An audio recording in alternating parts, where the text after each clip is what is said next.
August মাস আসার সাথে সাথেই আমাদের বাগানের প্রত্যেকটা গোলাপ গাছের কন্ডিশন একেবারেই খারাপ হয়ে যায়।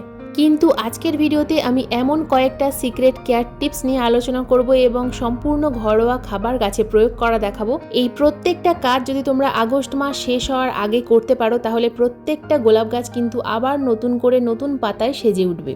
যে গোলাপ গাছগুলো এতদিন পর্যন্ত ডরমেন্সিতে ছিল সেই সমস্ত গোলাপ গাছে এবার কিন্তু নতুন নতুন গ্রোথ আসার সময় হয়ে যাচ্ছে। সেপ্টেম্বর শুরু হওয়ার সাথে সাথেই কিন্তু গোলাপ গাছের পরিবর্তন তোমরা নিজেরাই লক্ষ্য করতে পারবে।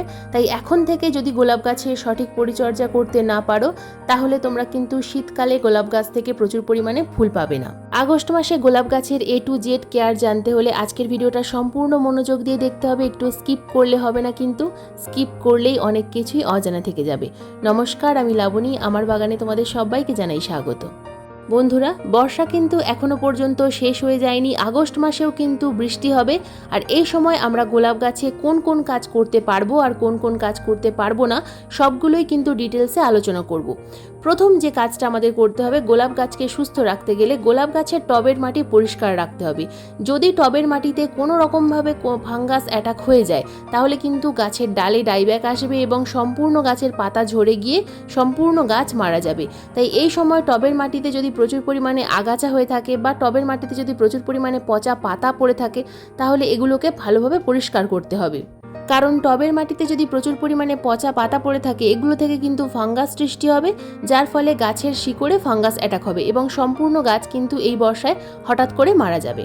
এরপর 2 নম্বর যে কাজটা আমরা করতে পারবো সেটা হলো গাছের যে ফুলগুলো শুকিয়ে যাচ্ছে শুধুমাত্র সেই ফুলগুলোকে আমরা কাটবো। যে কাজটা করতে পারবো না সেটা হলো এখন এই মুহূর্তে কোনো গোলাপ গাছের হার্ড প্রুনিং আমরা করব না। এই বর্ষায় যদি কোনো গোলাপ গাছে তোমরা হার্ড প্রুনিং করে ফেলো তাহলে কিন্তু সেই গাছে ডাইব্যাক আসবেই। এই অতিরিক্ত বৃষ্টিতে গোলাপ গাছে যদি একবার ডাইব্যাক হয়ে যায় তাহলে সেই গাছকে কিন্তু আর বাঁচানো সম্ভব নয়। তাই এই সময় কিন্তু হার্ড প্রুনিং একেবারেই করা চলবে না। শুধুমাত্র যে ফুলগুলো শুকিয়ে গেছে সেই ফুলগুলোকেই আমরা কেটে দেব অথবা হাতের সাহায্যে এইভাবে ভেঙে দেব। শুকিয়ে যাওয়া ফুল যদি দীর্ঘদিন পর্যন্ত গোলাপ গাছে থেকে যায় তাহলে কিন্তু গাছের এনার্জি নষ্ট করে এবং গাছে ফুল তো আসবেই না, এমনিতে ফুল এখন কম আসে। আর যদিও বা 2-1টা ফুল আসতো, এই শুকিয়ে যাওয়া ফুলের জন্য কিন্তু গাছে ফুল আসবে না এবং গাছের মধ্যে ফাঙ্গাস অ্যাটাক করবে। এই শুকিয়ে যাওয়া ফুলের ওপর যখন বৃষ্টির জল পড়বে ফুলটা ধীরে ধীরে পচে যাবে এবং সম্পূর্ণ গাছে কিন্তু হঠাৎ করে ফাঙ্গাস অ্যাটাক করবে। তাই সব সময় চেষ্টা করবে গাছের মধ্যে শুকিয়ে যাওয়া ফুল যেন না থাকে। এরপর যে কাজটা আমাদের করতে হবে, যদি গাছের মধ্যে কোনো রকমভাবে ডাইব্যাক হয়ে যায়, কারণ এই সময় বর্ষাকালে গাছে ডাইব্যাক আসার সম্ভাবনা অনেকটা বেশি থাকে, তাই যদি ডাইব্যাক আসে তাহলে শুধুমাত্র এই ডাইব্যাক ডালগুলোকেই আমাদের পরিষ্কার কাটার দিয়ে কেটে ফেলতে হবে। তো কোন জায়গা থেকে কাটবে ভালোভাবে দেখে নাও। শুধুমাত্র এই ডাইব্যাক ডালগুলোকে আমরা কাটবো, কোনো রকমভাবেই কিন্তু আমরা সবুজ ডাল কাটবো না। এই সময় যদি তোমরা সবুজ ডাল কেটে ফেলো তাহলে আবার কিন্তু সেই জায়গা থেকে ফাঙ্গাস অ্যাটাক হয়ে যাবে এবং যেখান থেকে আমরা ডালগুলো কাটলাম এই জায়গায় ফাঙ্গিসাইডের প্রলেপ অথবা মোম গলিয়ে সেই মোমের প্রলেপ লাগিয়ে দিতে পারো অথবা ফেভিকল আঠা দিয়ে তোমরা প্রলেপ লাগিয়ে দিতে পারো। যে কোনো প্রকারে জায়গাটাকে সিল করে দিতে হবে। যেখান থেকে কাটলাম সেই জায়গা থেকে যদি আবার বৃষ্টির জল পড়ে ফাঙ্গাস অ্যাটাক হয় তাহলে কিন্তু সম্পূর্ণ গাছটা বর্ষাকালে মারা যাবে। এই আগস্ট মাস আমাদেরকে কিন্তু গাছটাকে বাঁচিয়ে রাখতে হবে। এরপর যখনই সেপ্টেম্বর মাসের শেষের দিকে আসবে তখন থেকে কিন্তু আমরা এই গাছের আলাদা পরিচর্যা করব। তো এইরকমভাবে গাছে প্রত্যেকটা গাছের কিন্তু আমাদেরকে শুকনো মরা ডালগুলো কেটে ফেলতে হবে। কোনো রকমভাবে গাছের মধ্যে কোনো ডাইব্যাক ডাল কিন্তু রাখা যাবে না। এরপর যে কাজটা আমাদের করতে হবে, যে টবে আমাদের গোলাপ গাছ আছে এই টব থেকে আমরা কিন্তু এই মুহূর্তে কোনো রকমভাবে গাছ রিপোর্ট করব না। শুধুমাত্র যে টবে গাছ আছে সেই টবেই আমরা এই মুহূর্তে খাবার প্রয়োগ করব এবং যে টবে গাছ আছে সেই টবে ড্রেনেজ সিস্টেম ঠিক আছে কিনা এটা বর্ষাকালে চেক করব। যদি মনে হয় যে টবের ড্রেনেজ সিস্টেম ঠিক নেই, গাছে জল জমছে, তাহলে কিন্তু আমাদেরকে যখন বৃষ্টি হবে গাছের মধ্যে জল জমতে দিলে হবে না, টবটাকে একটু শুইয়ে রাখতে হবে। বৃষ্টি হয়ে গেলে আবার সোজা করে টবটাকে দাঁড় করিয়ে দিতে হবে। তো এরপর আমাদের যে কাজটা করতে হবে, টবের মাটিতে পাতা এবং আগাছা পরিষ্কার করার পর টবের মাটি হালকা করে ঘষে দিতে হবে। টবের মাটি হালকা করে ঘষে দিলে গাছের গোড়ায় ফাঙ্গাস অ্যাটাক অনেকটা কম হয়। টবের মাটিতে আলো বাতাস চলাচল করতে পারে, যার ফলে গাছের শিকড়ে ফাঙ্গাস অ্যাটাক হয় না। তো হালকা করে শুধুমাত্র উপরের দিকটা আমরা উপরের দিকের মাটিটাকে নিড়ানির সাহায্যে ঘষে দেব। তো এটা করার পর আমরা কিন্তু গাছে খাবার প্রয়োগ করব। তো এই সময় আমরা এমন খাবার প্রয়োগ করব যে খাবার প্রয়োগের ফলে গাছের উপকার উপকার হবে, গাছের পাতা নতুন নতুন কচি কচি পাতা আসবে।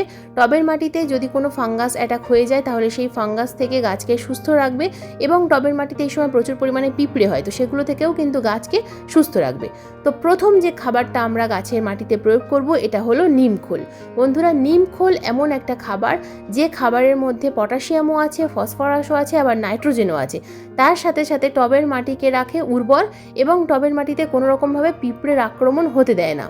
তাছাড়া টবের মাটিতে যদি প্রচুর পরিমাণে নিমাটোডের আক্রমণ হয়ে যায় সেটাও কিন্তু এই নিমখোল প্রয়োগ করার ফলে অনেকটাই ঠিক হয়ে যায়। তো গাছকে সুস্থ রাখতে অবশ্যই কিন্তু নিমখোল ব্যবহার করো। তো এখানে 1 চামচ পরিমাণ নিমখোল আমি প্রয়োগ করলাম একটা 6 ইঞ্চি টবে।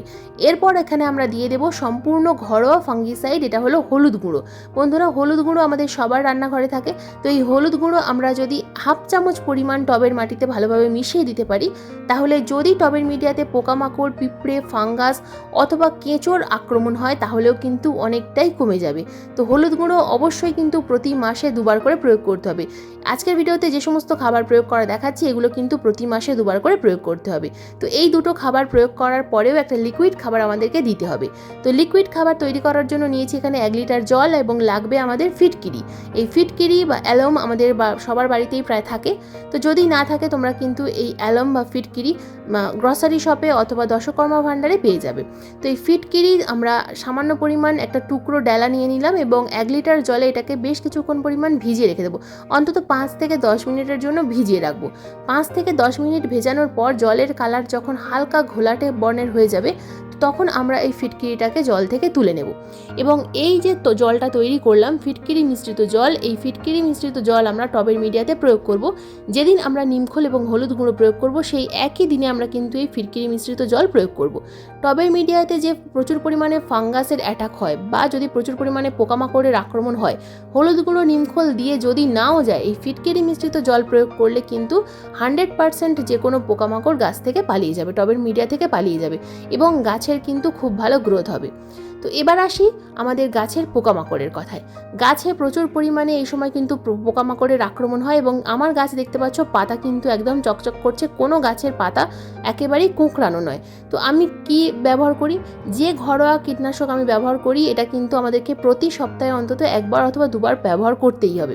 তো এখানে নিয়েছি আমি 1 লিটার জল, এবং এই 1 লিটার জলের মধ্যে আমরা দিয়ে দেব 1/2 চা চামচ বেকিং সোডা। তো এটা 1/2 চা চামচ হলো আইসক্রিম চামচের 1/2 চা চামচ, একেবারেই কম পরিমাণ। এখানে 1 গ্রাম পরিমাণ বেকিং সোডা আমরা কিন্তু 1 লিটার জলের মধ্যে মিশিয়ে দিলাম।